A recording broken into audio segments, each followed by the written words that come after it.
नमस्कार, मैं अर्चना Tripathi Shukla Hindi notes classes में आपका स्वागत करती हूँ।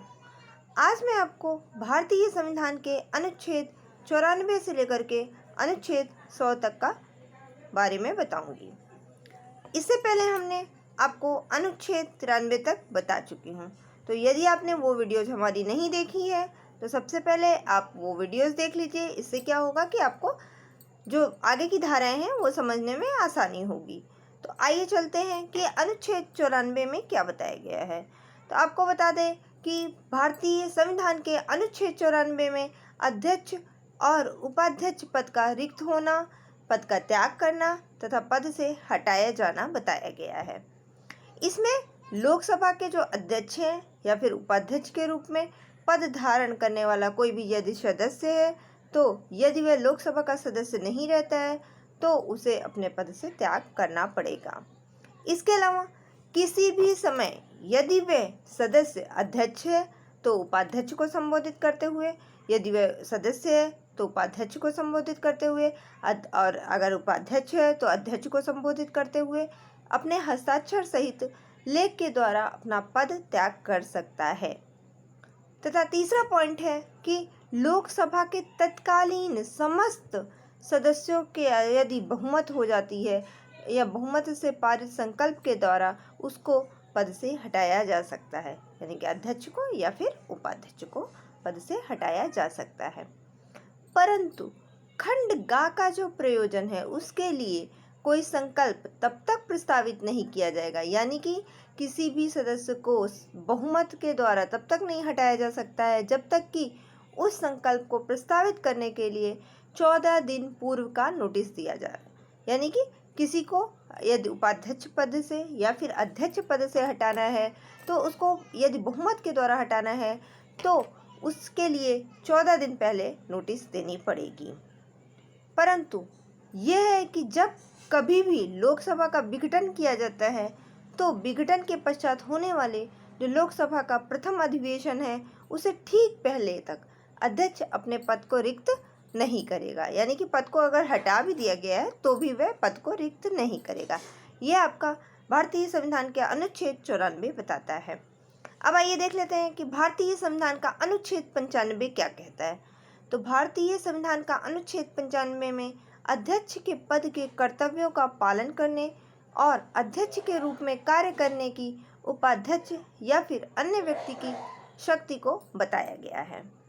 इसमें कहा गया है क्या कि जब अध्यक्ष का पद रिक्त रहता है तब उपाध्यक्ष, यदि उपाध्यक्ष का पद रिक्त रहता है तो लोकसभा का कोई भी ऐसा सदस्य जिसको राष्ट्रपति इस प्रयोजन के लिए नियुक्त करते हैं कि वह उनके कर्तव्यों का पालन करेगा, तो ऐसा व्यक्ति जो लोकसभा के किसी भी बैठक के अध्यक्ष की अनुपस्थिति में, उपाध्यक्ष की अनुपस्थिति में वह उपाध्यक्ष का पद लेगा, अध्यक्ष की अनुपस्थिति में वह अध्यक्ष का पद लेगा। तो ऐसा कोई भी व्यक्ति जो लोकसभा की प्रक्रिया के नियमों के द्वारा अवधारित किया जाए, यदि ऐसा कोई व्यक्ति उपस्थित नहीं रहता है तो ऐसा अन्य व्यक्ति जो लोकसभा के द्वारा अवधारित किया जाता है वह भी अध्यक्ष पद के रूप में कार्य कर सकता है। यह आपका अनुच्छेद 95 बताता है। अब आइए देख लेते हैं कि अनुच्छेद 96 क्या कहता है। तो अनुच्छेद 96 भारतीय संविधान का अनुच्छेद 96 ये कहता है कि उपाध्यक्ष या फिर अध्यक्ष को पद को हटाए जाने के लिए कोई यदि संकल्प विचाराधीन है तो उसका यदि उस समय पीठासीन अधिकारी नहीं है तो क्या किया जा सकता है। तो इसमें यह बताया गया है कि लोकसभा की किसी भी बैठक में यदि अध्यक्ष को उसके पद से हटाया जाने का संकल्प विचाराधीन है या ऐसी दशा में अध्यक्ष या फिर जब उपाध्यक्ष को उसके पद से हटाए जाने के लिए जो संकल्प विचाराधीन है तो उपाध्यक्ष वहां पर उपस्थित रहने पर भी वह पीठासीन नहीं बन सकता है। अनुच्छेद 95 खंड 2 के उपबंध में ऐसा बताया गया है कि ऐसी प्रत्येक बैठक में के संबंध में वैसे ही लागू होगा जैसे कि उस बैठक के संबंध में जो नियम लागू होते थे। यथास्थिति अध्यक्ष और उपाध्यक्ष उसमें अनुपस्थित बताए जाएंगे, यानी कि उसमें यह दर्शाया जाएगा कि अध्यक्ष और उपाध्यक्ष अनुपस्थित हैं। जब अध्यक्ष को उसके पद से हटाए जाने के लिए कोई संकल्प लोकसभा में अगर विचाराधीन है तो उसको लोकसभा में बोलने, उसकी कार्यवाहियों में भाग लेने का उसको अधिकार होगा। परंतु अनुच्छेद 100 में यह बताया गया है कि इससे संबंधित कोई भी संकल्प या फिर ऐसी कार्यवाहियों के दौरान किसी अन्य विषय पर वह मत देने का हकदार होगा, यानी कि वह स्वयं के विषय पर मत नहीं दे सकता है बल्कि किसी अन्य विषय पर वह मत दे सकता है, किंतु जो मत होगा वह बराबर होने की दशा में नहीं हकदार होगा। यानी कि अगर दोनों पक्षों का मत बराबर है तो उपाध्यक्ष या फिर अध्यक्ष ने जो मत दिया है वह लागू नहीं होगा। ये अनुच्छेद 97 बताता है, अनुच्छेद 96 बताता है। अब भारतीय संविधान का अनुच्छेद 97 क्या बताता है? तो भारतीय संविधान का अनुच्छेद 97 यह बताता है कि सभापति और उपसभापति, अध्यक्ष और उपाध्यक्ष के वेतन क्या होंगे, भत्ते क्या होंगे आदि इसके बारे में जानकारी दी जाती है। आपको बता दें कि जो राज्यसभा के सभापति हैं, उपसभापति हैं, इन सबको लोकसभा के अध्यक्ष उपाध्यक्ष को ऐसे वेतन भत्ते आदि जो संसद के द्वारा विधि के द्वारा नियत किए गए हैं और जब तक इसका निमित्त उपबंध नहीं किया जाता है तब तक ऐसे वेतन ऐसे भत्तों को जो दूसरी अनुसूची में अगर वे निर्दिष्ट हैं तो उसका संदाय किया जाएगा। यह अनुच्छेद 97 बताता है। अब आइए देख लेते हैं कि भारतीय संविधान का अनुच्छेद 98 क्या बताता है।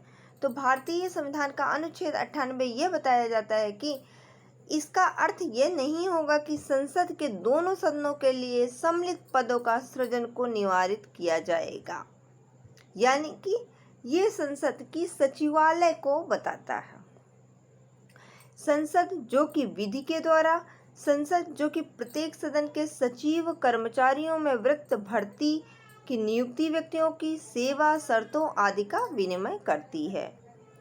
जब तक कि संसद के खंड 2 के अधीन उपबंध नहीं रहता है तब तक राष्ट्रपति उसकी यथास्थिति के अनुसार लोकसभा अध्यक्ष या फिर राज्यसभा के सभापति से परामर्श करने के बाद ही लोकसभा या फिर राज्यसभा के सचिवालय को क्रमवृत्ति अनुसार भर्ती, नियुक्ति, व्यक्तियों की सेवा शर्तों आदि के विनिमय के लिए नियम बना सकते हैं।